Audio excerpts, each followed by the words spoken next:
All right, yogis, welcome back to the Zen Den. Welcome back to the 30 pose journey. We are on day 14. What? Moving right along in our practice, making a lot of movement and space and learning so much about our practice, the body, the mind, and the soul. I hope that's what you're experiencing. And if not, reach out because I'll help you get to that space. Today's pose is ardha chandrasana half moon pose. It's one of my favorite postures. It took a lot of time for me to learn it correctly and then feel like it was a favorite, and I want to get you to that place too. I am going to use a block for the demo, so if you have one, please grab it and let's get started.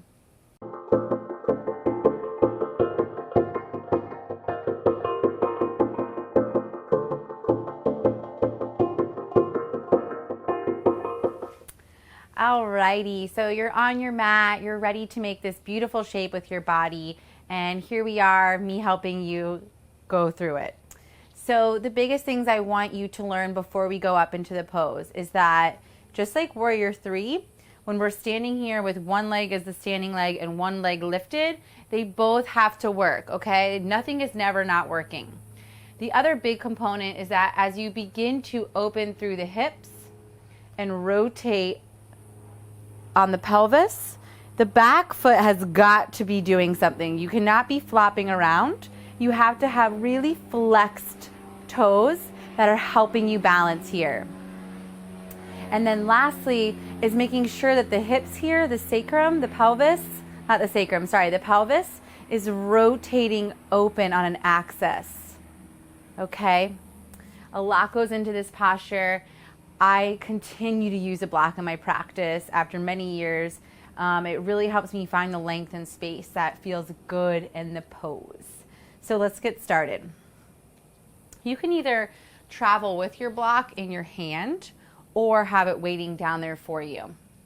Alrighty, but you do want the block about, like let's say your foot's at 12 o'clock, which it is. The block is at 1 o'clock. It's waiting for you there, because the front hand is going to be out and up about 6 inches to a foot. You're gonna have to kind of play with what feels good for you. Bringing the hands to the hips, just like we do in Warrior 3, start to hinge forward, coming onto the ball of the back foot, energy through the crown of the head, hands are on the hips. From here, start to lift the back leg and lower the torso down, down, back leg is lifting, it's active, and hand is coming to rest on this block. From here, I want you to zip up through the midline, per usual. That left hand is staying at the hip. Now, really hone in on a 𝗔𝗶𝗃 point and move slow with your breath. So inhaling to open through the hips as you send the left hip higher, and higher. Don't lose that 𝗔𝗶𝗃. That standing leg is super active. You're hugging muscle to bone. Continue opening. Move slow. And when you feel like you've opened all the way up, lock into this space. The energy is going from the toe all the way through the crown of the head. If you're ready, start to shift your gaze up towards the sky and then bring the left arm up there with it. Energy through all the fingertips. Let's take 3 deep breaths.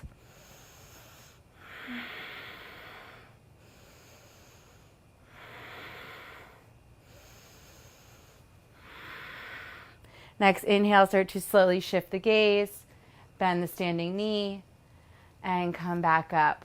Whew. Whoa, so much happening in that pose. If you're finding that you're not able to get the balance and the opening in the hips, I recommend doing, I'm not going to be able to do it here because I don't really have a wall, but doing it directly against a wall. So bringing the foot straight against the wall, and then you would lean back and open up against the wall, which would really help you feel from the head all the way back to the foot, pushing the hips back into the wall as well to find that opening as the pelvis rotates open. So the wall can be your best friend, as well as if the blocks are too low for you, maybe using the seat of a chair to rest your hand on as you open up. And then if you're looking to advance your half moon practice, you can practice coming into it from Warrior 2 and really taking your time as you reach forward and bend deeply into the front knee as you push off with the back leg. This is called flying warrior. Notice how my hips are already rotating out and slowly, slowly lowering down into that half moon pose. And then continuing to rotate open from the hips.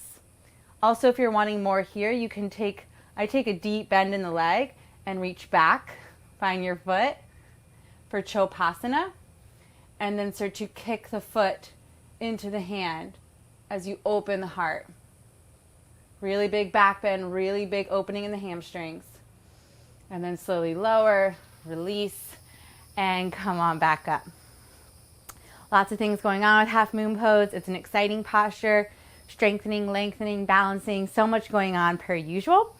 I do recommend always incorporating that block, practicing at home, using the wall, taking your time, and it'll help you when you step into a community style yoga studio practice to not feel rushed or kind of like a little bit go into that comparison mode when you see the person next to you doing it perfectly. So really taking the time to learn it in the comfort of your own home, in your own space and practice.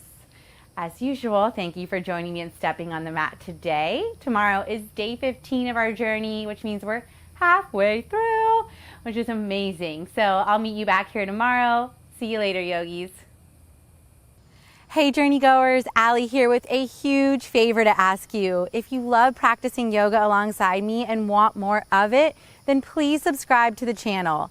By supporting me, you inspire my journey, which then I hope inspires yours.